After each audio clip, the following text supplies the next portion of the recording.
Happy fucking birthday, my friend. How old are you? How old is that? I'm fucking old, 36. I think I was like 23 when I met you, something like that. 22. But you're still crazy. Young, brother. That's good. Congratulations. You had a great weekend. Oh, best weekend of my like, comedy career. We had spoken about 2 months ago, where one weekend the headliner might get sick, and you get the nod, and you either eat 4 bags of dicks or you maintain it and go up there, and you did. So now good things are going to happen, I hope. Maybe nothing will happen, but at least you know you're capable. Well, it was so thank God for Microsoft, because unfortunately Josh, like, he just didn't make it, and I didn't know if the shows were going to happen, and I was nervous, but like I have done it a few times now, and I felt confident in like the chunks, and I knew I only had to do 45. Like, an hour is a lot different than 45. So like the first show, I even, to be honest with you, forgot like one of my best jokes. As soon as I got off stage, I was like, how did I forget that chunk? But every other show, like, I actually, like, the crazy part was Late Show Saturday was like they only had like 30-ish people there, but it was like everyone at even the manager was like, that was the best show. Like, it was like, I was really impressed with like how much better the joke got from Early Show Friday to Late Show Saturday. Like, I'm not, just to be very clear with people watching, I'm not saying I'm a headliner. I'm working at it. I'm getting better at it. I'm nowhere near Joey's level, but like, it was just cool. Because I like, even Josh fucked with me a little bit. He was happy and like recommended me to the club owner, but he texted me. He's like, "Don't fuck it up." And I was like, I said, I like tried to be confident about it, but yeah, I was worried about fucking it up. Like, it's a good club. It's Summit City Comedy Club. Like, it's exactly the club I want to work, and everyone was so nice. I looked at the schedule. You're perfect for that club. It was great. And the beauty about it is that sometimes in your career, this is what you just learned. Because I say this to people constantly, they don't give a fuck. They just don't give a fuck. Because they don't look at themselves objectively to what's going on. You know, when you get that opportunity, it's like, I wanted to work for David Tribble since 1994. For 9 months, I sent that dude everything under the sun. Fake tapes, headshots, fake bios. Every time I got a club, I send them a new bio. And one day he called me after 9 fucking months. And he's like, "Doug, I got a cancellation tonight. You're up. And this is the club that you're going to, their report is going to base whether or not you work with me." Now, I wasn't ready. A year earlier, when I thought I was ready, I would have ate a bag of dicks. Right. But now, since he rejected me for 9, 10 months, it was, when the time came, boom, I passed. I did a great job, and I moved on to the next fucking level. Now, if I would have done that at the second year, like after I won the contest with 8 minutes, if I would have called Tribble, he would have gave me the same opportunity, but I would have had a bag of dicks. And that would have hurt, like, everything. That's because there's 2 other comics there. And every comic loves to see a bomb. Okay? Everybody. And I want to see a bomb that's hard. Like when the comic turns on the audience, "You guys suck. You're all from the left." Wait, you're such a sadist. You like that? Like, you like when you're on a show and you see someone bomb? No, but you see it every 6 months in comedy where somebody goes up there and just destroys themselves. And you're like, what the fuck just happened? Dog, I was at a show one time. The show was bad enough. It was a guy, I'm not going to mention his name. He's a fucking hustler, this guy. And he used to book rooms in Houston. $150, $175 on a Tuesday night. I got 10 cents in my ATM card. I'm fucking taking that gig.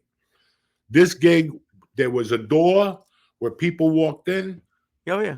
And that's where you walked in. And to boot, you were in front of a dart board. So all I needed was one of these fucking rednecks to fucking throw a dart at my eye. So I'm sitting there. I do my time. I go to the side. It's a great show.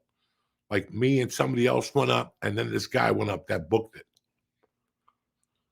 And he asked the guy something about drinking and driving. The guy goes, I just lost my daughter a month ago to a drunk driver.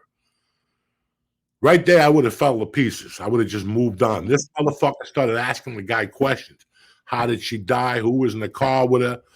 I thought we were going to get killed in this country bar. You know, I've seen it. And the crowd didn't like it, I bet. Oh, Is that what you're saying? they went quiet for 30 fucking minutes. The show ended. These people just stared at us because of this fucking. Yeah, every once in a while, that's going to happen in those bar shows or in those, you know. Listen, I saw it a lot at the Comedy Store. I saw it all over the country. Yeah. And I felt it. I'm not going to sit here and tell you I don't know what that bombing feels like. That's why you appreciate it, because when you see somebody else going through it, you're like, oh, I just went through that a week and a half ago. Uh-oh. Put a mask on. And the guy next to you go, why? What's going on? Somebody threw a fucking apple at me. Something's about to fly. And then the comic turns on him and calls them pieces of shit. And, you know, I don't have to tell you. Oh, and like, you know, I'd be anxious. In my head, but I'm like, what if I do so bad at the first show they demote me to feature? Like, what if, like, you know, I don't know, they could do that, right? Like, what would happen if I, like, thankfully, every show I was really happy with.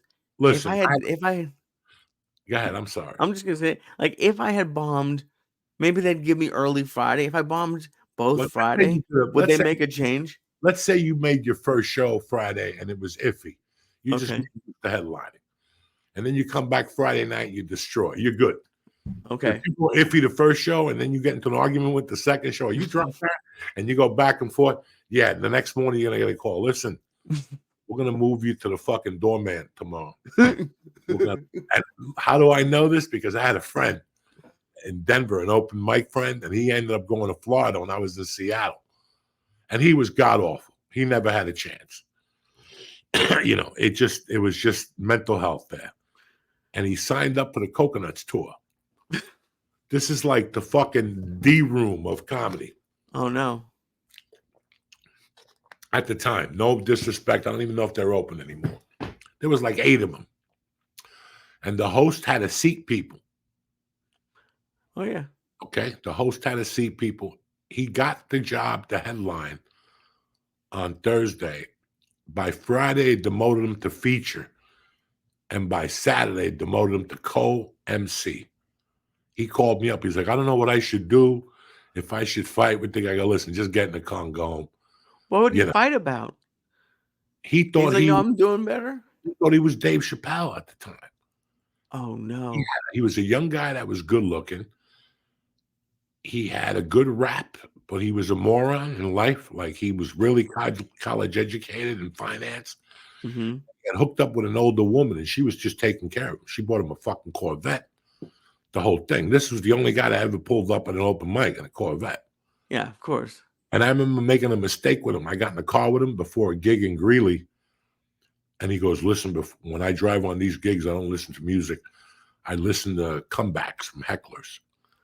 Uh-huh. So you sit there and it's him rehearsing, hey, where'd you learn how to whisper in a helicopter? You know, shit like that. It really doesn't matter, but How long is that drive? Huh? How long was the drive to Greeley? An hour and a half, dog. And would he do the comebacks for the whole hour and a half? No, because everybody always heckled him. Like every time he did a joke or a voice, people go, that's not the guy. And he would get up there and argue. That's the night he banged his head on the ceiling. He jumped up and he banged. It was a low ceiling in Greeley at this fucking bar. And then like 2 weeks later, he went to the fucking Comedy Works with me and he ate a bag of dicks. And as I walked off, he was punching his tape recorder.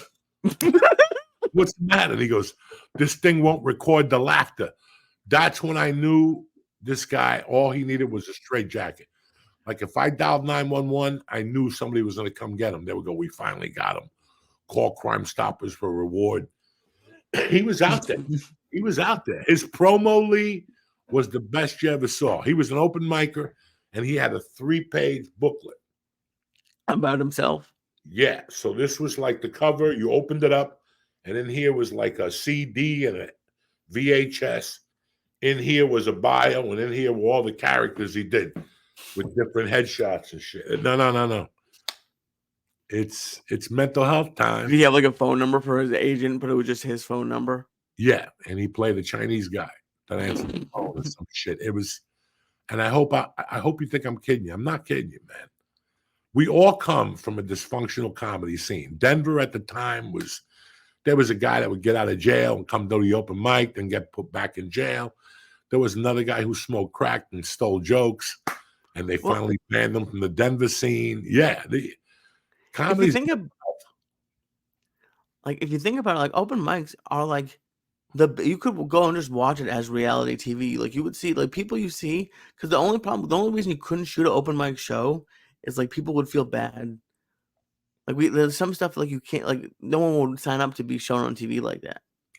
They signed Maybe up they to would. Tony, dog. Yeah, but they're at least trying to be good. 3 minutes on fucking CBS on a Friday night to go up there and be outrageous. This could either sink you. You could either stay in Kohl's and keep shopping, stocking shelves, or this is it. Listen, a girl did Hot Tour, and she's everywhere now. Right. She's got a great publicity team around her. She's got to be a millionaire. Bro, she's got an Instagram that they're breaking down, and they're doing a great job. Who's ever doing it's doing a phenomenal job. I don't follow. I just happened to catch it the other day, and I'm like, is this the Hot Tour girl?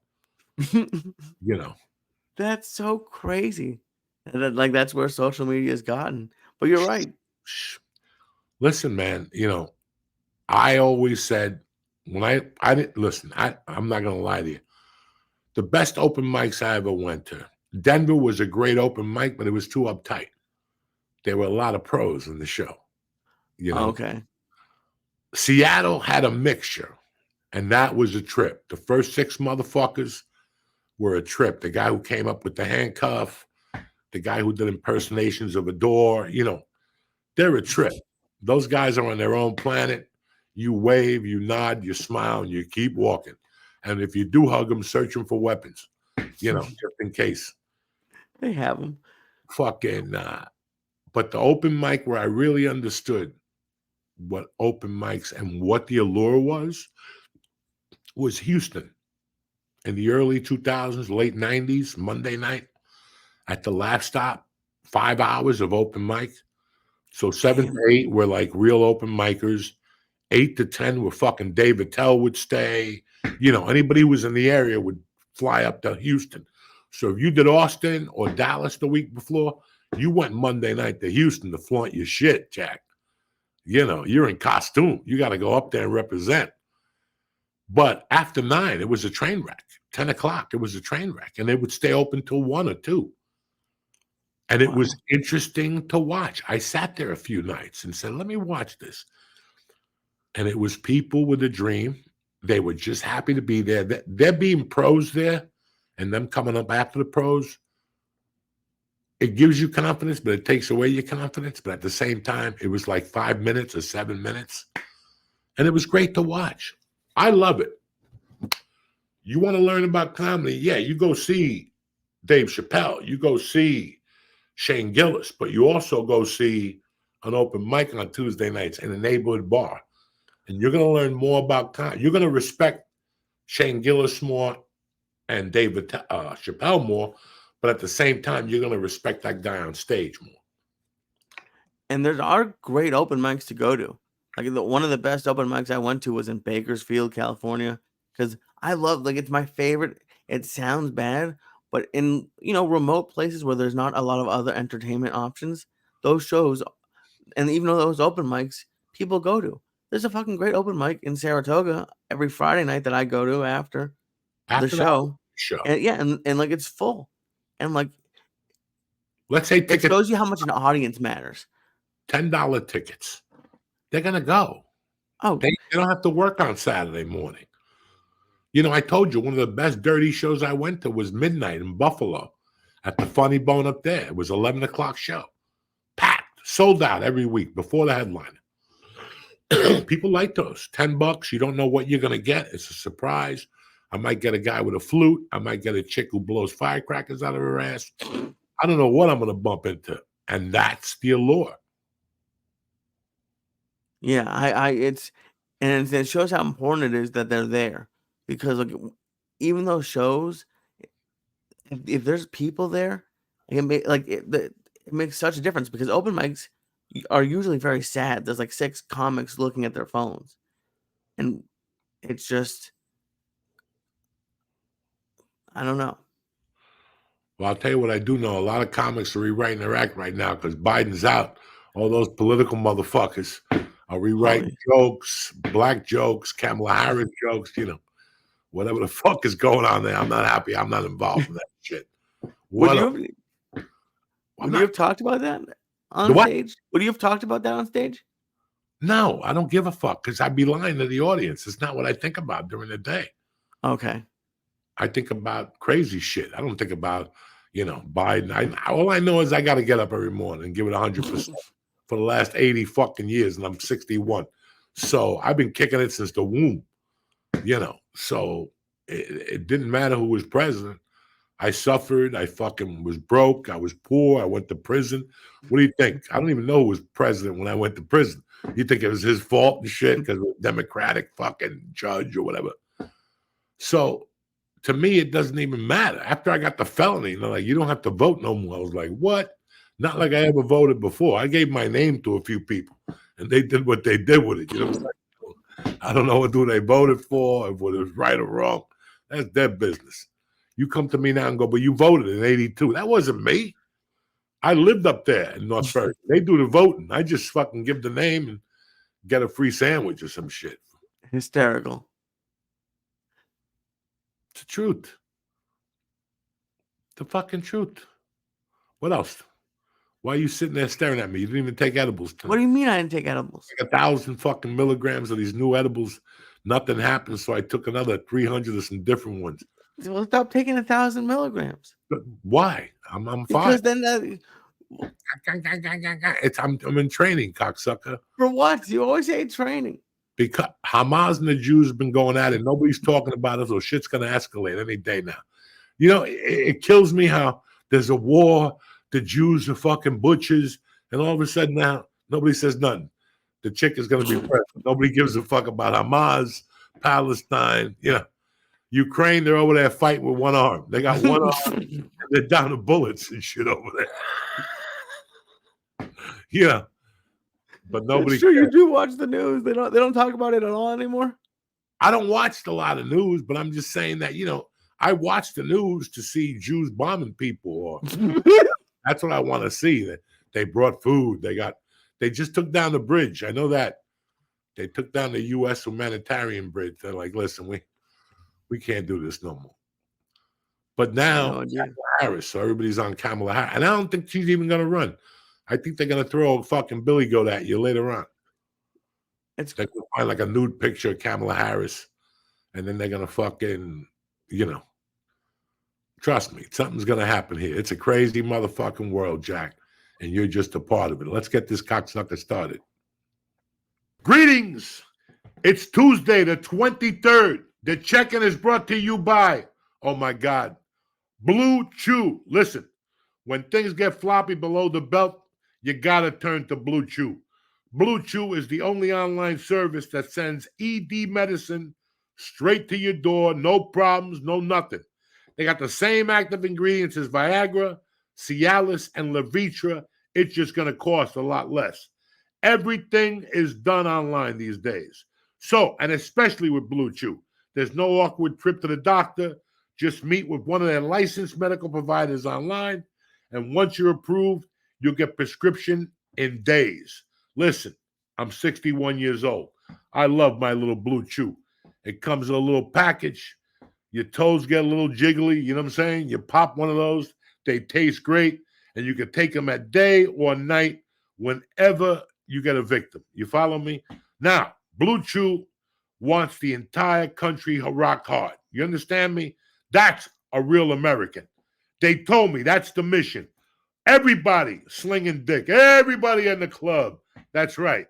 They will stop until every man is bricked up like a brick fucking house. Till every tent is pitched. Till every rod is raised. Discover your options at BlueChew.com. Listen, they got a special deal for the check-in family. Try Blue Chew for free. Free. I know, it's Tuesday, Joey. What's the catch? Nothing. You pay $5 for shipping. That's BlueChew.com, promo code Joey, to receive your first month free. It's that easy. Listen, the mailman don't even know you're dropping it off. He don't know nothing. Nobody knows. Mom won't know. Grandma won't know. No, nobody will know. You just get a nice envelope. You think it's like an invitation to like an orgy or something. But it's Blue Chew to the rescue. That's BlueChew.com, promo code Joey to receive your first month free. Visit BlueChew.com for more details and important safety information. We thank Blue Chew for sponsoring the podcast. Now, without further ado, let's get this party started. Turn off your TVs, run for your lives.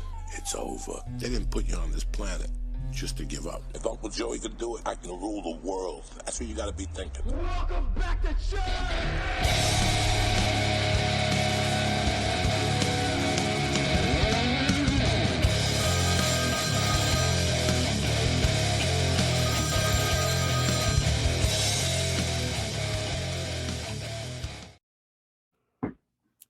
Hey, What buddy. up? Happy birthday, Cocklicker. Thank you, buddy. You're It back. was fun. I know. I'm back. Birthdays are always fun unless you're blind. You can't see the cake. You can't see the candles. Those poor blind people are like, what did I do? This is like the one thing they have is podcasts. It's like it's always for them. It's all audio. You're like, Well, I don't know. I'm Listen, being silly. I'm joking. and remember, it's Tuesday the 23rd. My political views do not reflect on me. I don't give a fuck. So if you're going to hold my political views against me, I don't know what to tell you. I don't give a fuck. I just report it as I see it. I'm not like these fucking people. We're here. Who gives a fuck? Bums, all right? 174, he's getting his dick sucked. The other one's 80, he's retarded. And now you're going to throw Kamala Harris at me. I'm real excited. And I don't think anyone stands a chance against Trump. I'm not saying I like him or would vote for him, but it's like, isn't it? It looks like, wasn't there a movie where like Chris Rock ran for president or something, but they picked him to lose? Is it Pootie Tang? No, it was like head of state. That's what it was called, and they picked him, and he was supposed to lose. Like it feels like she's just supposed like they're finding someone who just to lose to him. Chris Rock wants to smoke crack. He wants to play football. I watch. Once he plays a mayor or something, I'm not in. He was an alderman or something. It was a good movie. I watched it recently. Good for you. I'm happy you had a good time. That was a good movie. It was a good movie. Oh, Hey, man, I got to declare something on here. what happened? I never thought I'd fucking declare in my life. But I love The Sopranos on HBO. A lot of people love Breaking Bad.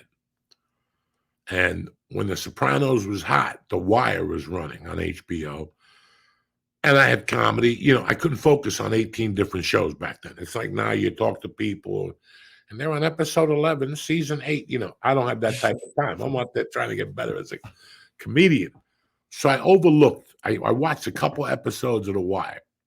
Okay. And I overlooked it. And when I moved here, I watched it. And in 4 years that I've been here, I've watched the whole series 3 times. Oh, it's a great series. And after this last time, I got to declare, it's the best show I've ever watched in my life. Why do you think it gets overlooked? I don't understand. I don't think people watch it and see it for what it is. You got to watch that a few times. They go from the ghetto with Michael B. Jordan to the docks, back to the ghetto, back to the ghetto. Now it's a political thing. The way the characters grow. I think the best character I've ever seen on any television show is Omar. He is just fucking amazing. I love the cops. Listen, there's shows that are probably good, but I don't watch them because they got one character I just do not like. An English guy trying to be black. So, it's always something. But there's 2 shows I really watch right now.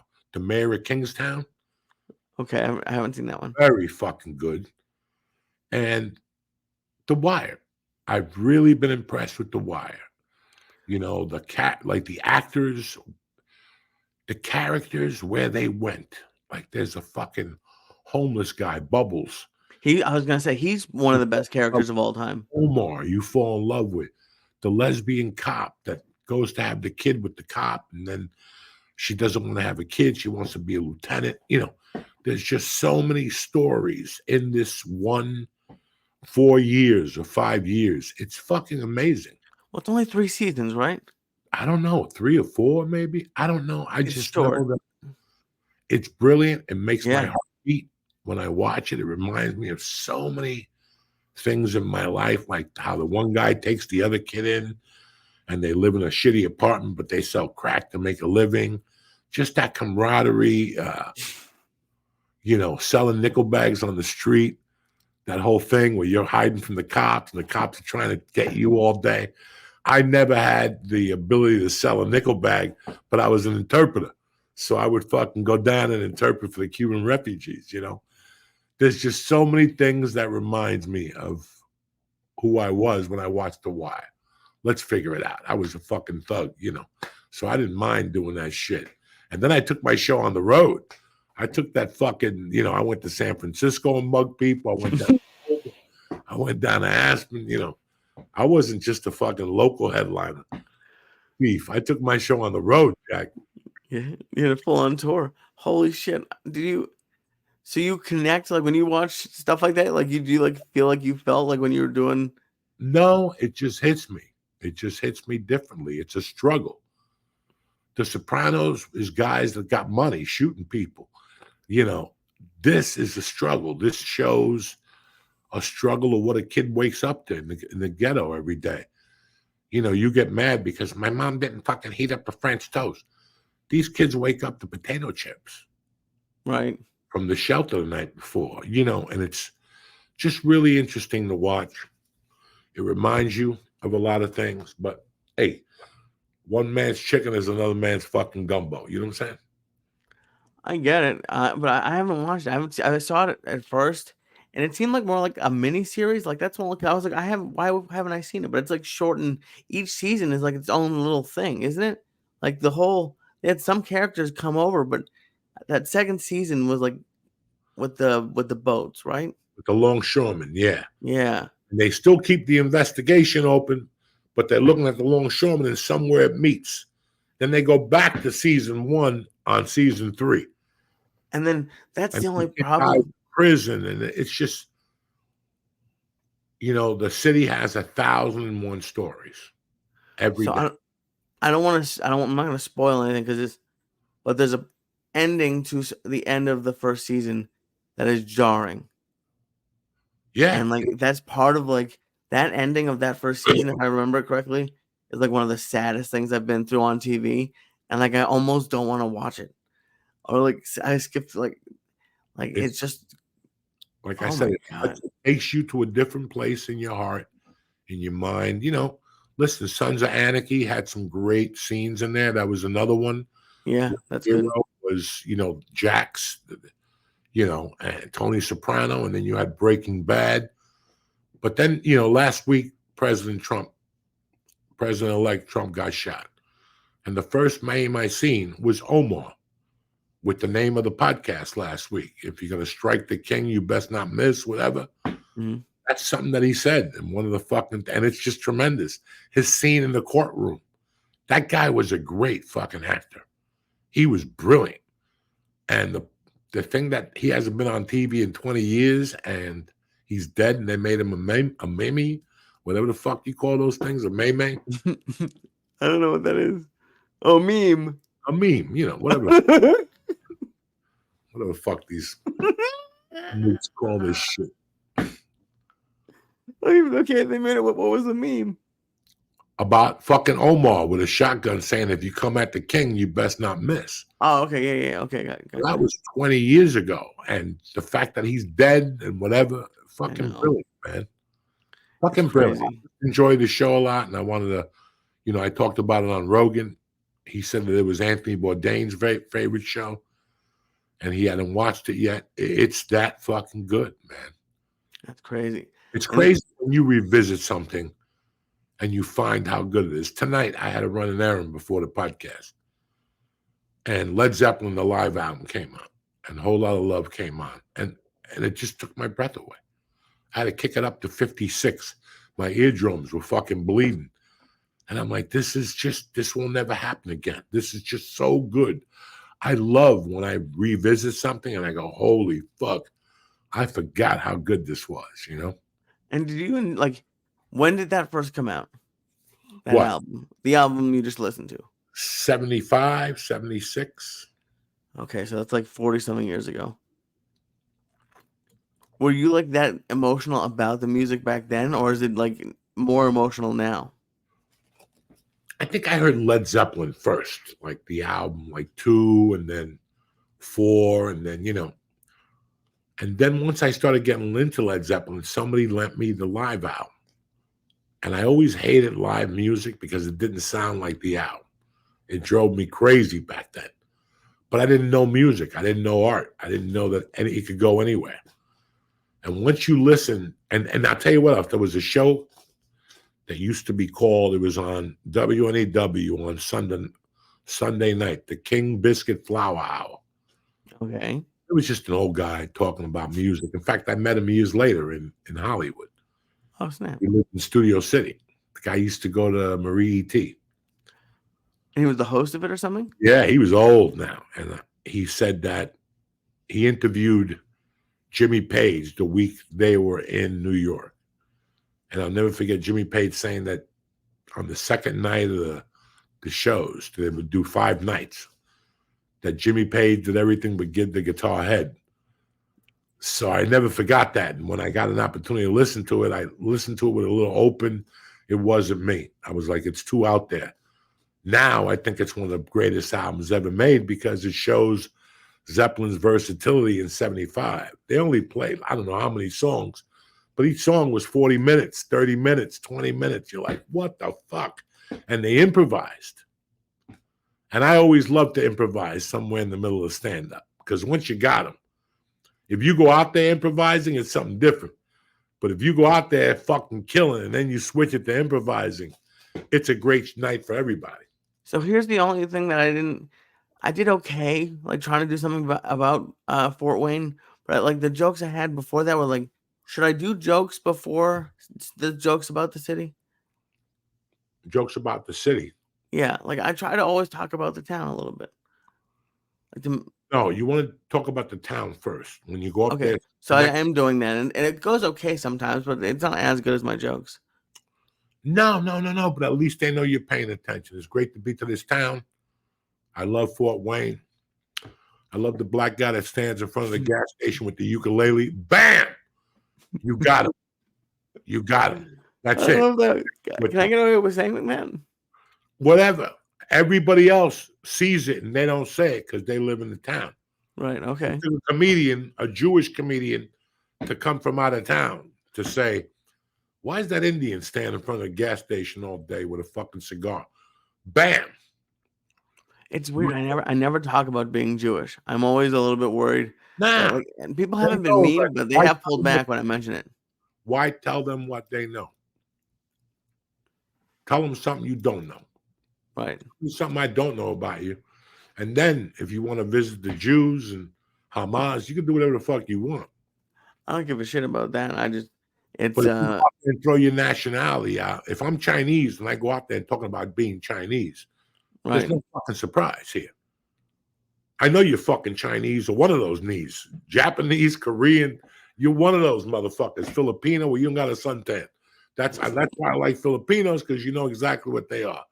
They're Chinese with a little dark skin. Everybody's happy, and they got a Spanish last name. You know what I'm saying? So it's all great. No idea.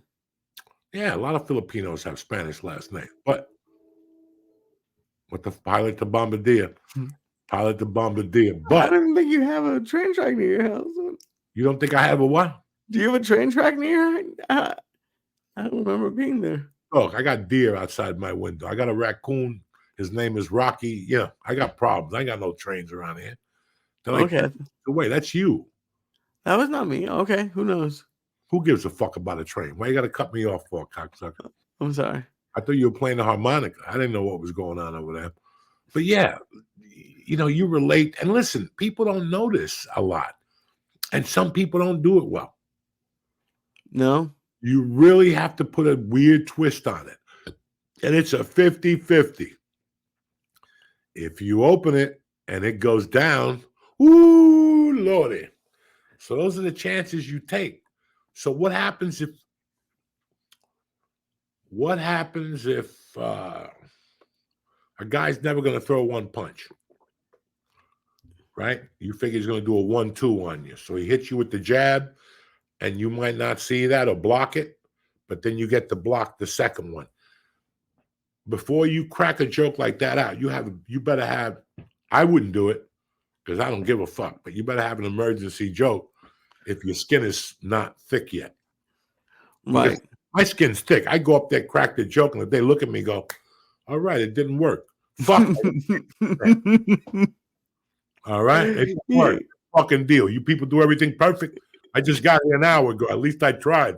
I didn't get to the library because the black dude was out there giving away pencils.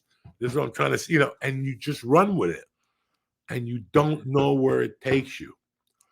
I've seen Holy shit. eat a bag of dicks after 20 minutes. If you're headlining and you're dying at the 18th minute, take the girdle off, motherfucker. Go for it. Bust that ass. Make them shift a little bit. Make them shift in their chair a little bit. How do you do that? By fucking throwing heat at them, lighting them on fire a little bit. Well, are you blind? Why are you looking at me like the one eye? Whatever. I don't give a fuck. Anything from the norm. That's why you enjoyed yourself for the night with the 30 people.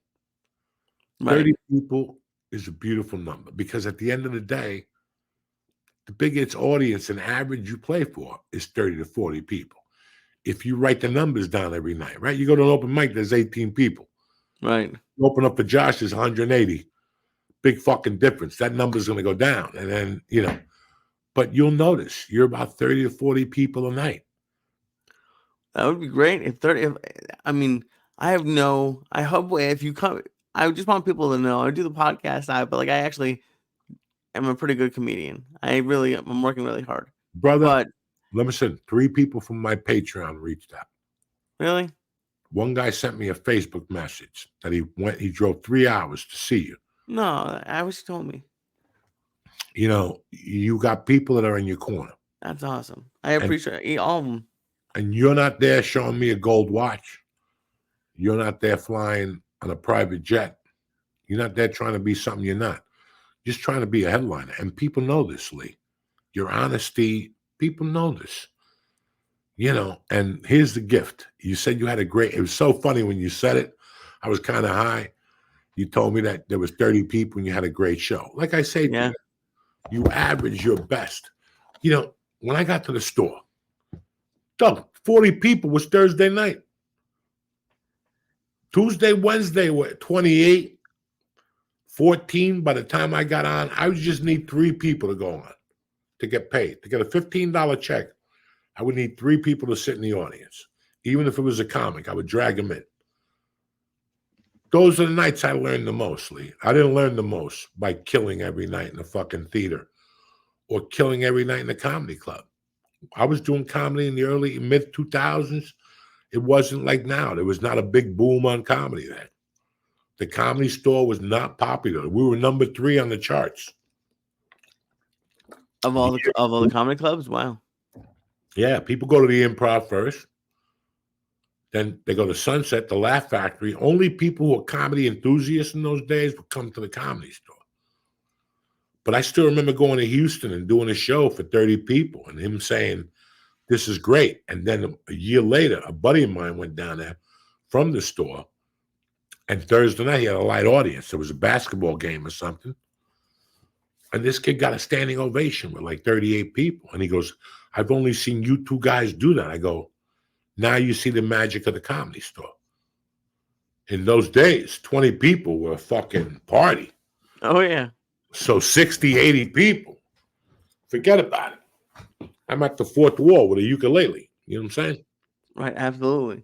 And that's a cool thing about, I was talking about it with the openers. And I wanted to, thank you. Because, I was talking to the openers, and I felt bad, but you always like whenever anyone asks you about, oh, how can I do this joke or how much time can I do, you said, like, you don't care about any of it. And I just did, and like the openers, like they talk, like there's obviously a lot of cool comics out there, but there's a lot of people who like are not mean to the openers, but like restrict them or like tell them they can't do things, and They it was want just to pull rank because they got nothing else going on in their life, and they got one fucking credit. And yeah, they go in there and use their one credit or their 1.5 credit to make a feature act or an MC feel bad. And all you got to do is give those guys a joint, tell them do whatever fucking joke you want to do, light yourself on fire, and they'll look at you like you're a king. yeah, it was crazy. It want- was fun to get to do it. What do you want me to say? Just say Joey Diaz. That's it. Really, bro? And then they go up there and they put their twist on it. Sometimes I get mad. Sometimes I don't. I know it's flattery and I know they got to sell. But I just told you just to bring me up as Joey Diaz. I don't want you to get tongue twisted with credits. Now, when I was an MC, I used to get abused all the time, Lee. By who? Loser comics, losers that would come up to me and go, okay, and now these guys had no credits. At the end of the day, when you sat them down and go, bro, when were you on Seinfeld? Remember the episode with Don Herrera? I was in the car. I was an extra. You weren't on Seinfeld. He said he just watched it get filmed one day. But that's how it is. You pick up a credit as an extra. So these guys would say that. And then there are times that they would just write a fucking credit down and somebody would call them out after the show. And I'd be there thanking people for coming to the show. I had nothing going on. But I would listen to their conversations. Do you have anything big going on? Yeah, Hollywood called. No, they didn't. Why are you telling these poor people that in this fucking church gig? You know, those old people that come up to you, you're very funny. Do you have anything going on in Hollywood? And they're like, yeah, they got nothing going on in Hollywood. You know, then they treat the other comics, the club owner. Bro, I've heard of comics that won't go in the green room. Why? Because they're too cool. They want to sit in the car with sunglasses on and wait 5 minutes before they go on stage. And you got to bring their food out to the car. I've never encountered that. That's wild. Level-headed comics, because there's a lot of people that are like fucking, you know, they got a manager's job. This is the best job they'll ever have. So they hold on to it and pull rank like it's their business. And at the end of the week, they don't realize eventually they're going to get fired from fucking McDonald's. Right. You know, they take it too seriously. I always remembered I was a fucking ex-felon. Always. That was always in the back of my mind. No matter how many credits I get, I'm a fucking prisoner of war. You know, what am I going to pull strings on this kid for? Now, there's people you work with that are fucking outlandish, and you want to pull them aside, but then you go, it's just one more show. If I say something to him, he's going to get argumentative. But this guy, if he keeps doing what he's doing, he'll get thrown out of 3 clubs. Really? For just being bad? For not being good. When you're an MC in a feature, you're being watched and you're there to study. A lot of people confuse that with the partying and shit. Now, you're going to go, Joey, but you're the biggest cokehead in the world. Correct. I always waited till I got off stage. Then the hijinks started. And then I got at the bar and I fucking snorted and I met women. You know, that's what being a comic is for. You didn't sign up to be a comic to be a fucking Christian. That's what all these people don't understand. Not everybody is cut out to be a comedian. Okay, that's why there's more doctors than whatever the fucking stat is. But at the same time, they look at a comic like to be a voice of reason. None of us are voice of fucking reasons. If you knew what we did in the beginning, you wouldn't even talk to us. The shit we had to put up with, the women we bumped into, you know, whatever. So what the fuck? You know, we're just comedians, man. We just put our pants on one leg at a time. You know, that's how I feel. And like, speaking of that, like, I'm sorry, buddy. You broke up for a second there. That's how you feel about what? Go ahead, I'm here. Okay. So like towards the end, like when you were like headlining before your wife, obviously, like would you like hook up with women a lot on the road, or did you focus more on like getting rest, or were you partying every night? My first thing was to get coke. Mm-hmm. That was always the plan. To get Okay. the coke, and then whatever happened, happened. If I had to go home and snort coke by myself and jerk off, that was fine. If I had to fucking, meet a victim and her tell me no, that's fine too. If, I didn't look at it that way. I It wasn't wasn't I'm not a fucking heavy, good looking sexual icon. You know what I'm saying? I'm not known for slinging dick or any of that stuff. So I knew I wasn't always good at that. So why make the situation worse? You got a girl that wants to hook up with you, hang out with you, and snort coke. Leave it at that. Maybe suck her titties, tell her you love her, call her back when you come back to town. I don't know. It When you see comics that are hooked on women, their careers go somewhere else. If you're doing comedy to get laid, it's going to catch up to you, and comedy is not going to be how you end up because Mhm. eventually you're going to knock up two of those bitches. Okay, and Right. that's not cool either. But I met comics that's what they. I can name 3 comics that that do comedy for women, and now you'll see why they'll be feature acts till they're 95. Got it. The club knows it. Everybody knows it. The waitress will come back and say, "Joey Diaz has been here 5 minutes. He already hit on me." Wow. And these guys don't change. They got into comedy and realized how easy it was because they were good looking to get pussy. But those guys they get too caught up in it and they disappear on their own. You'll hear from them 4 years later. They live in Vegas or something like that, Michigan, and they hooked up with a girl and that's where they are now and whatever. But they got 2 kids and listen, it's your life, Lee, on the road. Obviously, in today's capacity, if you sleep with women, they're going to dog you on the internet or whatever because, these guys turn on you like anything. But let's face what stand-up comedy is. What the fuck is it? It's a bunch of children who haven't grown up yet. And then you put more children around them, women that haven't grown up yet with daddy issues or whatever the fuck they got.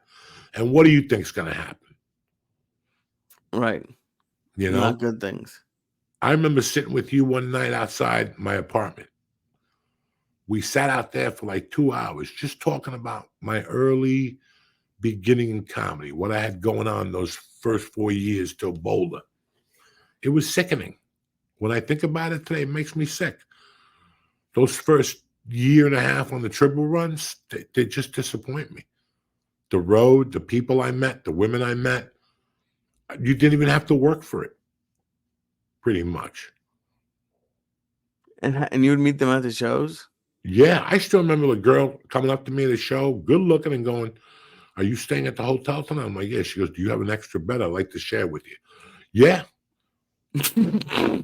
A brother would walk her over to me. "This is my sister. Take care of her." I'm like, who would leave their fucking sister with me? But again, crazy. we'd smoke pot. They were a hippie.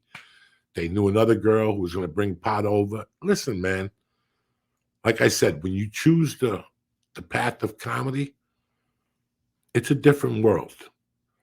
And along the way, you make adjustments. And some of us have support throughout the way.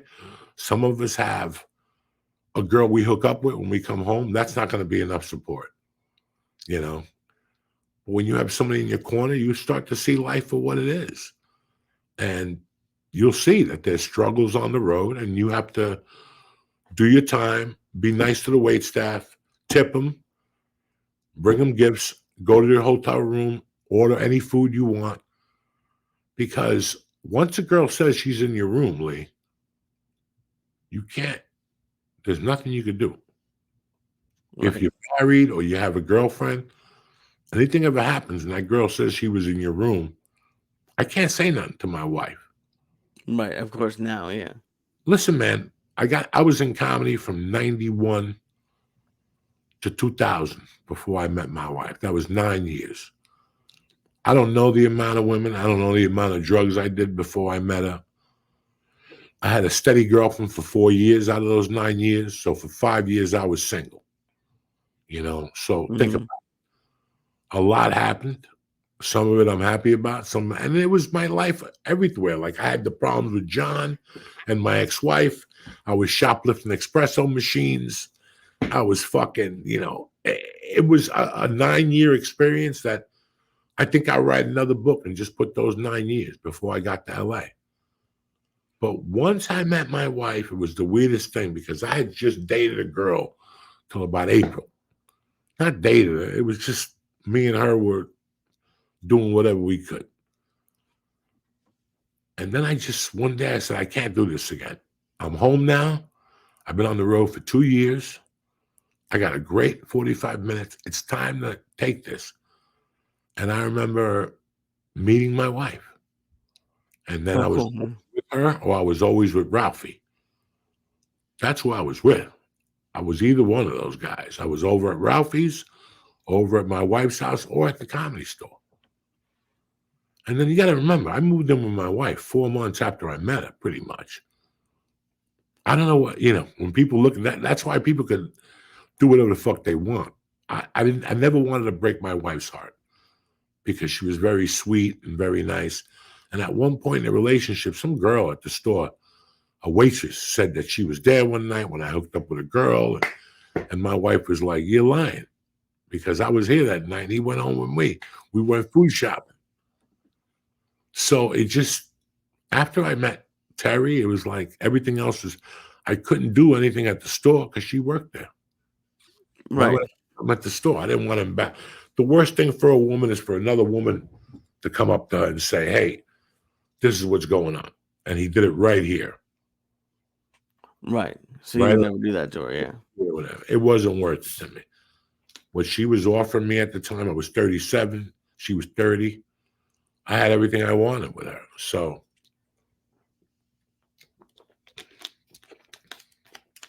and over the years, you bump into some freaks, whatever. But like I haven't been in a strip club in 3 years. No? When I first got here, I was bored. I would go to my buddy's strip club. Then it got shut down. And one day I go, well, maybe I'll go back up there. And I'm like, I don't even feel good looking at naked women. There was a girl up there that scared me every time I went up there. How did she scare you? Because she wore combat boots and she put her heels together. She was balls ass naked.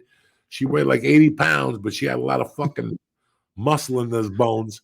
And she would clack her fucking heels together and it would always make me jump. And I'm like, I can't focus. I would be watching the game. They had all types of girls in there, Asians. There was everything. Wait, you were there to watch the game?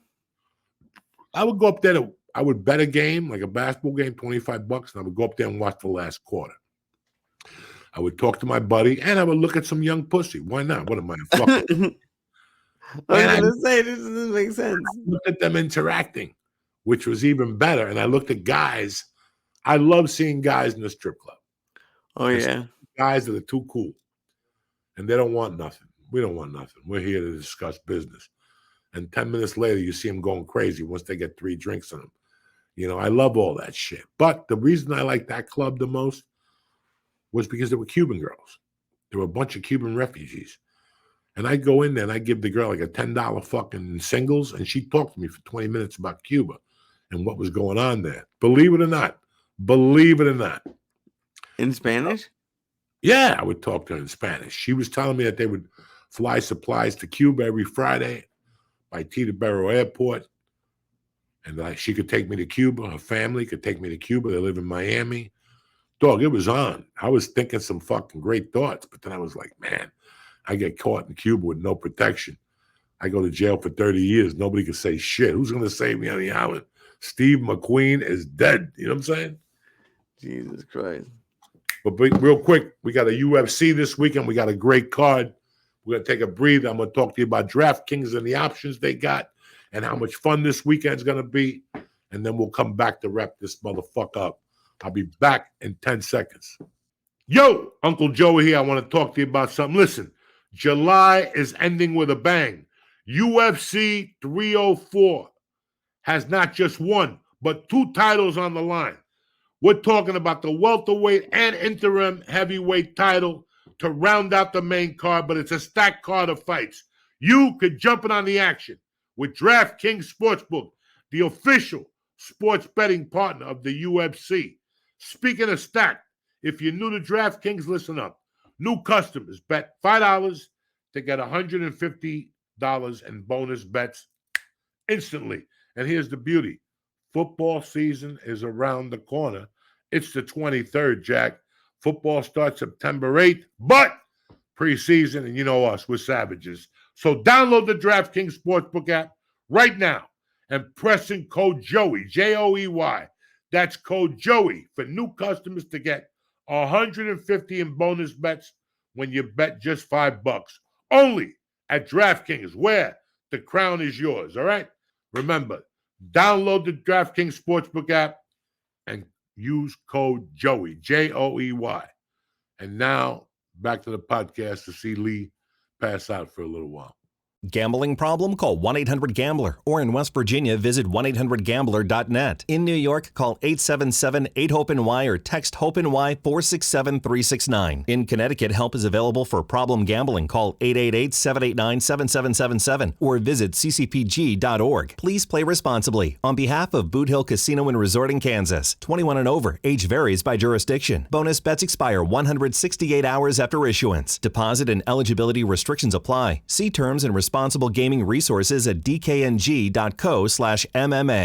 We're back, bitches. Don't forget, big UFC card. Baseball is big, but I'm going to tell you, all you got to do is bet Oshani or Judge to hit a home run. Every 3 games, and you're a winner. You're going to win $20 a night. You know, Ohtani's crazy. What's that?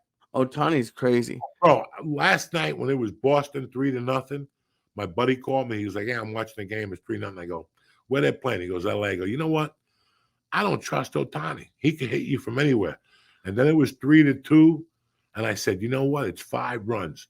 I guarantee I should bet the over tonight." And I didn't even look at it. This morning I'm in the gym. There it is on the thing. They won like 13-6 or some shit. It went over like a motherfucker. You know what I'm saying? He's just like a crazy person. And then like that, do you ever think if like that gambling thing was like he's just so good that he just paid his buddy to like take him? That's a Yakuza. Anything could happen. I could be wrong. I've been wrong before. You know, he's such a big attraction for the Dodgers now. Anything's possible. I hope that's not it. I hope I'm wrong because I really like him as a baseball player. He's so good. Yeah, you know, It's like a video game. I know if I was him, he's a big motherfucker and he's young. I'd have 18 Japanese women waiting for me every night in those fucking hotels. Yeah! Doing karate, the whole thing. Karate, judo, making sushi. I'm in. Eating ass with sushi in it. You know. Have you ever done that? No, I never. What do you think? I eat ass at a sushi restaurant? There was that restaurant close to the Comedy Store. Right. And they were a sushi restaurant for a while. Since I was in LA, they have been everything. I went to them when I signed with my first agent. He took me there for breakfast. That place was everything. A breakfast place, an Indian place. But anyway, towards the end, they made it a sushi place. And one night a week, they would eat the sushi off the naked lady. They would have like an Asian one and like a blonde. And you go down there, I don't know if they'd let you dip the sushi in that wasabi ass, but I would try it. You know what I'm saying? Put a little wasabi in a muffler and throw that little yin sauce in there with the wasabi, a little taste of the fucking pubic hair from the asshole. It might be something different. Some people like caviar, some people like pubic hair. It's all whatever the fuck you think you like, Lee Syatt. I never went to one of those places. Choo-choo, ka-choo. You know what I'm saying? But you'd rather go eat a conveyor belt with dirty fingers and God knows what on it. Me, I'll go eat some dirty fingers, but it's from some blonde's asshole that has fucking a piece of Philly roll in there, some shit. You know what I'm saying? Jesus. Do you have cities were the most fun? Do I what? Do you remember like cities back then when you first started, like that you started to do your first like shows where you were headlining? Yeah, I had a ton of great cities I went to. Like my first round of what I would do is go to cities that I wanted to do something in.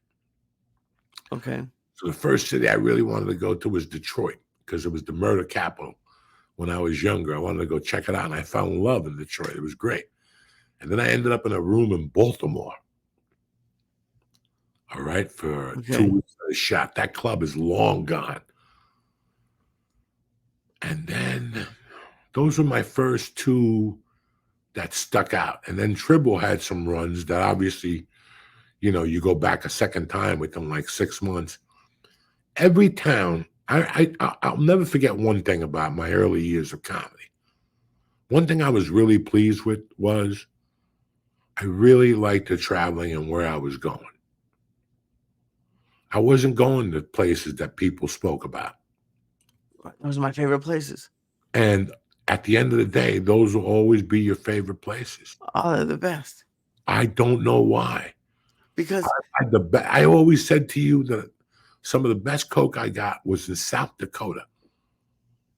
This was filled with Indians and white people. I go to the one restaurant that has a Mexican cook.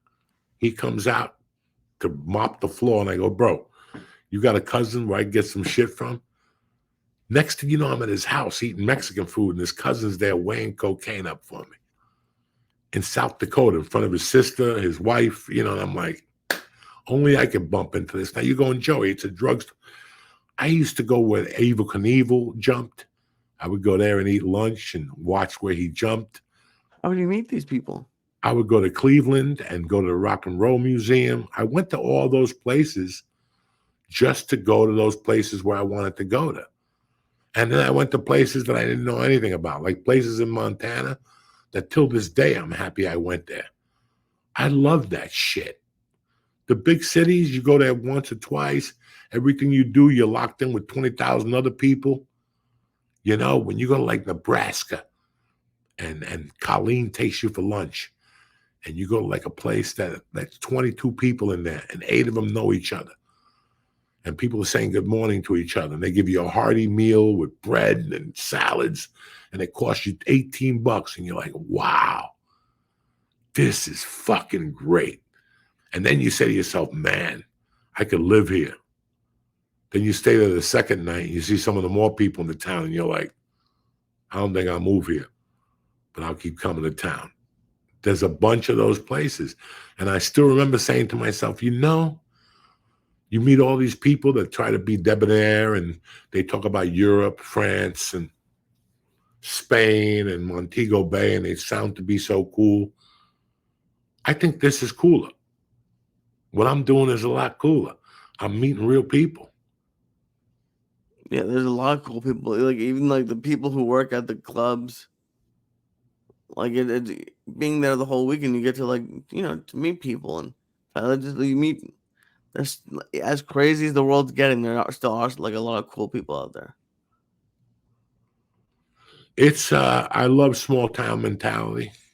Mm-hmm. I love when you go to those towns and they talk to you, you have to calm them down. Like, listen, I'm not that guy, Like this is before the Sopranos and shit. But people would always come to me in those towns and go, were you in a mob movie? And I tell them the truth. I don't do no fucking movies. Oh, you belong in the movies and shit, But they always want to know your story. And that was very nice. They don't care about money. They don't care about success. And that's nice when you meet genuine people who want that from you. That's a weird feeling, man. Right. No matter where you are in your life, you're just a struggling comic and you know it. And these people are treating you with respect. And you're like, what the fuck is going on in the world? But then you appreciate it years later. You appreciate it then and you appreciate it years later. And it's fun, like I'm not really. It's always cool to do a show with you, and I love it. But the people who are there love me just because of the podcast. They were already pretty happy for me. Like it was fun in Fort Wayne because people came out definitely last minute who came for the podcast and knew me, but most of the people were Josh fans who came because they had tickets already, and it was cool to just get people who had no idea who I was and thought I was funny, and that was great. You know, we should name this podcast "Comedy is a Journey" because it really is. And the beautiful thing about this journey of what you learn about yourself along the way. That's the best thing of everything, is you learn about yourself and what you could tolerate. And all of a sudden, what felt weird to do 2 years ago, now you're doing it. You know, it's amazing the first time I saw Doug Stanhope's car. Like in 96, I saw his car, 97. No, what the fuck am I saying? Like 93, I saw his car. What did that mean? His car was just a road machine. It was a car. The front seat had a cooler. Okay. Back seat had a hanger, stick in the back. And there'd be shirts back there. The trunk had everything in it. Water bottles, extra oil, a basketball, a Frisbee. He had everything in there. Everything. What was it, like a sedan? What was a sedan? It was a 2-door, but the back seat had a stick in the back. And it had his clothes on there, and then he slept in the back seat. Holy shit. He had a pillow, and he was smaller. You know, he was a smaller guy. He was a tiny guy. So he would just put his feet up and sleep in the car. And when I saw that, I was like, oh, shit. I need to get prepared now for what I'm going to do, my next journey. And I hunted down like an old Nissan and fixed it up, and that car, and I did the same thing. I copied from Stanhope, the hanger in the back, hang a suit back there, a nice shirt, everything that you might need. Because you're going to need it. You're going to go to a comedy club one night, and they're going to go, hey, did you bring a suit? And you're like, no, 90 degrees, you know. There's all those things. So he had all those things already ready. That was mind-boggling to me. In the back, he had spark plugs, wrenches, a jack, a tire, you know, everything that he needed just in case something went wrong. That's crazy. He had and he just never went home.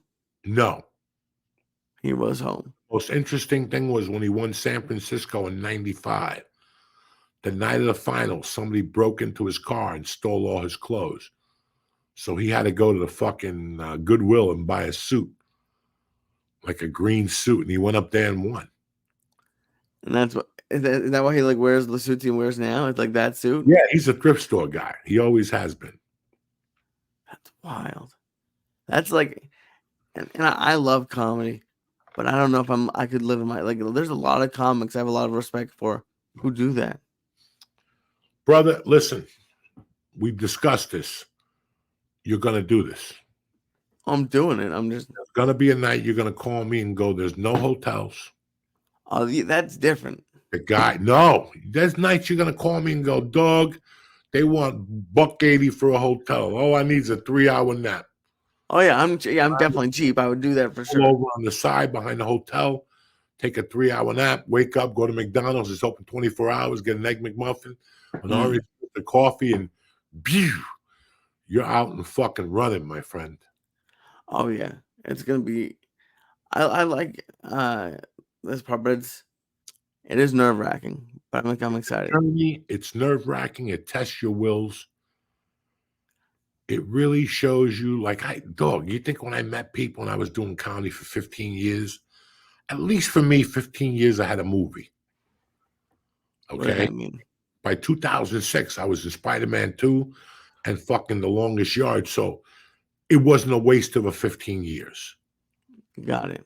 Man, what about those guys? You know, how do you think I felt at the 20-year mark? I had nothing going on for me. Right? At 20 years?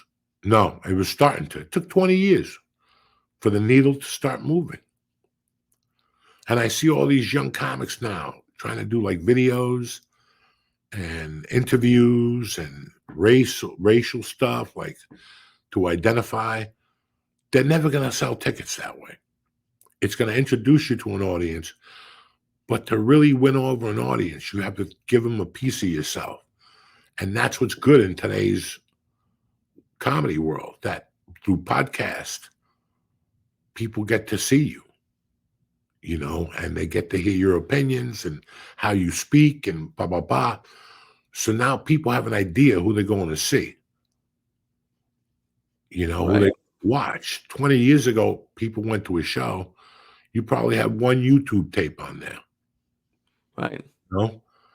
They didn't have an idea unless you were on a TV show and they went to see that character. See, if you were Boomer in a show on CBS and you did great on that show as Boomer, people are going to go watch you as Boomer. When you go up there and talk about you ate some black girl's ass, they're going to look at you and go, well, we've never heard this dialogue before. I mean, luckily, you've only made a couple people mad. So this podcast let people see you. Podcasts let people see you. YouTube lets people see you. So now people know what they're going to see. That's why when people get mad about an act now, I go, that's bullshit. You had every opportunity. You could even go on your phone and look at them in YouTube. Everybody's got YouTube as the app. Right. So this is a fucking journey, Lee. This is what nobody seems to tell you when you first join. They don't add that word to it. Yeah. Sometimes people ask me, like, why do you do a show here? Or like, and it's, I honestly think it's like you have to do it. Like, I wouldn't have been ready for the last weekend if I hadn't done like not weird shows, but shows in the middle of nowhere. One of the people on Patreon, I explained to them that I was not surprised that this is happening. Why? Because I'm only taking credit to helping you in one way, and that's by bringing different comics in front of you. Oh, yeah. I saw every comic. And you got to hear their story, especially somebody like Ralphie May, who you identified with. You really enjoyed Ralphie. I love Ralphie. Yeah. Bert, Tom, Ali Sadiq is doing great now. He came on the podcast 8 years ago and destroyed it. You know, it's great to see. Like, look at the church and look at Andrew Schultz when he came on the church. Right. You're Very gonna different. You're gonna fucking die when he was a baby when he came on, when we had him on there, you know. And you were around these guys. Right. You know, Jimmy Florentine's son is in camp this week, basketball camp. And I told him before he left, I go, listen, they're going to throw a lot of information at you. It's a lot of information in 5 days. I don't care if you're 12 or you're 30. That's a lot of information. But if you could take one thing from each experience, one thing, Lee, hold the microphone with your left hand. Lee, you know, because there's constant things I could tell you. If you joined the boxing class, every time you come to class, I'm going to go, Lee, you're not picking up your left heel. After a month, you'll pick up your left heel. But now you're not bringing your hand back quick enough. You're focusing on the heel. He's going to catch you with the jab or whatever. I'm just making shit up here, guys. I don't know nothing about boxing. But with stand-up, it's you catch yourself. You know, you have to really be open. And you took the best. You took one quality from all those comics. And that's brilliant. You didn't even know. You would call me a week later and say, man, that's weird about this guy. He lived in a shoebox for a month. You know, it either made you hate the guy or like the guy. Right. Yeah. That character, either the character flaw, him laying it on the line for you, made you love him. You know, we never did a podcast where we spoke from strength. We spoke from our flaws. Right. Of you course. know, everybody wants to hear your strength. Fuck your strength. Tell me when you suck dick behind a Chinese restaurant for $5 a cock during happy hour, whatever. Right. And that's what we did. And that's why those comics grew on you. I was there at Ralph. You know what incites, what makes you grow? Enthusiasm. Enthusiasm always makes you grow. Even when you bomb, if you're enthusiastic about your set, at least it comes over like you give a fuck. Think about those words I just told you. Enthusiasm is everything. But the biggest enthusiasm you get from comedy is from seeing somebody rise, more so than yourself. When you went up to somebody after a show at a Mexican bar and go, "Doug, that was pretty funny." And they're like, "Yeah, you work at the Improv. Yeah, you're at the Laugh Factory." And all of a sudden you start meeting, and all of a sudden you start going to his house. And all of a sudden one day he gets a call, man, from NBC to do something. And a week later, he's a household name. But you were there before anything. You know what I'm saying? Right. 6 out of 10 comics, because of insecurities, he's a fucking douchebag. He didn't put me on the show. Where a guy like you would go, "Bro, nothing but success for you. If you need anything, you need a joke, whatever you need, I'm here." And there's a lot of comics who can't do that from the heart. That's real growth. When you see a friend of yours growing in front of you, and then it's been a year and you're still fucking doing Aunt Paisley's underwear on Wednesday night for the small 50, that'll inspire you and make you enthusiastic. And bro, enthusiasm in this business is what makes you grow. If you come out and I can read how enthusiastic you are being here, fuck, I'm taking the ride with you. I'm sucking your dick afterward. I'm buying a t-shirt. I'm taking a picture. I'm going to fix you up with my mom. Yeah,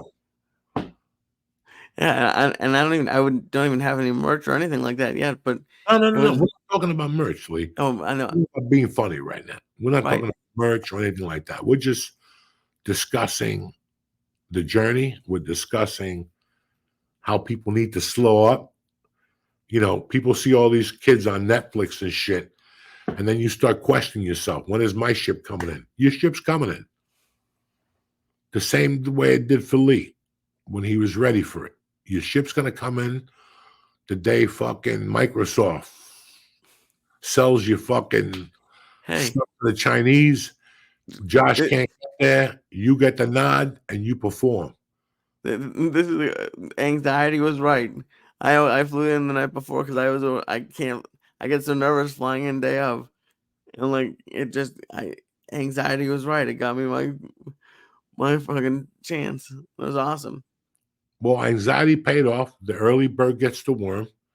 We always went in on Thursday nights, right? Checked in, got a nice dinner on Thursday, smoked a couple joints. Now you're there for Friday. Yeah, it makes me feel so much more comfortable. Got $130 in the hotel, cost you a whole day of aggravation. Yep. Plus you went to a great restaurant and you dropped $100 tip, so now everybody knows you're in town. I love it. I do it all the time. I'm really proud of you for last week, brother. Thanks, buddy. Nobody gave you shit. You fought for every goddamn piece of it. You sat in that office with flies on your neck and hummus and 2,000 milligrams a night like a soldier. So what's going on right now should not surprise you. The respect Josh Wolf has for you should not surprise you. And the respect I have for you should not surprise you. You're on and ready for your fucking journey. You got your wings, cocksucker. Well, I love you, buddy. I'm excited. I don't know what's gonna happen. Nothing. You're gonna have a great time. You're a free bird. Everything that you wanted came into place. And now it's your turn to fucking navigate this. I'm too old. This is your game now. I'm living vicariously through you. I'm your assistant to the assistant to the assistant manager. Let's see. Well, I'm making moves in New York for you. I'm so excited to get there. Okay. I guess can I say it? I guess yeah. By the end of the year, I'll be in New York full time. It's gonna be. I'm like, dude. This is like even before comedy, since I was like 6. New York has been a dream. Here I am drinking Coke Zero like a fucking mortal. Like I'm losing weight every fucking day. Yeah, I love Coke Zero. Lee, it has been a pleasure to sit behind the scenes and watch you grow. It really is. It makes me want to cry. It makes me want to, but I know why you did it. And Lee, tell these I didn't call a club for you. I didn't do nothing. I didn't sign up to fucking make it an easy path for you. I taught you the first 3 years and make you do edibles. I put blindfolds on you. You still make me do edibles before the shows. What do you mean you do? I had Ralphie torture you. I had Josh torture you. Oh, yeah. Oh, man. I had Eric torture you. I've thrown so many obstacles at you. And listen, it's been a fucking pleasure. So my last couple of years in LA, now my memories changed a lot. Because you were sitting there like an old Jew paying attention, taking notes. And that's what a good old Jew attorney does, my brother. Have a great week. Where are you at this week? You didn't tell me nothing. I didn't tell you yet. On Friday, I'm at the Comedy Scene in Foxborough. And Saturday, I'm at McHugh's in New Hampshire. All right. What time of show? Are you headlining both of them or you're part of an ensemble? I'm featuring at the Comedy Scene and at McHugh's. And then August 29th at 9:15, I'm doing a show in New York at Rodney's. I'll have the link on my Instagram. What's the date on that? It's August 29th. Okay. Thursday, 9:15. I'm sorry? That's a Saturday night? I thought it was a Thursday. Let me check. Fuck. I know it's the. I'll be out of town. Before you. Yeah, it's a Thursday. The reason why I started this podcast late was because my brother called me from Delaware to ask me some dates. And I was like, God damn it. Now you're telling me all the dates I'm not going to. But I am happy. I'm making it to the Gracie barbecue. Oh, shit. Nice. 24th. I'm happy about that. But I got nothing going on. I'll just be here next Monday with you talking about fucking what we do best. Stand up. Right. Love you. Have a good week, my brother.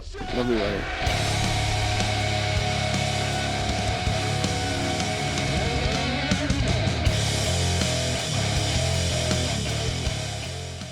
The check-in is brought to you by, oh my God, Blue Chew. Listen, when things get floppy below the belt, you got to turn to Blue Chew. Blue Chew is the only online service that sends ED medicine straight to your door. No problems, no nothing. They got the same active ingredients as Viagra, Cialis, and Levitra. It's just going to cost a lot less. Everything is done online these days. So, and especially with Blue Chew, there's no awkward trip to the doctor. Just meet with one of their licensed medical providers online. And once you're approved, you'll get prescription in days. Listen, I'm 61 years old. I love my little Blue Chew. It comes in a little package. Your toes get a little jiggly. You know what I'm saying? You pop one of those. They taste great. And you can take them at day or night whenever you get a victim. You follow me? Now, Blue Chew wants the entire country rock hard. You understand me? That's a real American. They told me that's the mission. Everybody slinging dick. Everybody in the club. That's right. They will stop until every man is bricked up like a brick fucking house. Till every tent is pitched. Till every rod is raised. Discover your options at BlueChew.com. Listen, they got a special deal for the check-in family. Try Blue Chew for free. Free. I know, it's Tuesday, Joey. What's the catch? Nothing. You pay $5 for shipping. That's BlueChew.com, promo code Joey, to receive your first month free. It's that easy. Listen, the mailman don't even know you're dropping it off. He don't know nothing. Nobody knows. Mom won't know. Grandma won't know. No, nobody will know. You just get a nice envelope. You think it's like an invitation to like an orgy or something. But it's Blue Chew to the rescue. That's BlueChew.com, promo code Joey to receive your first month free. Visit BlueChew.com for more details and important safety information. We thank Blue Chew for sponsoring the podcast.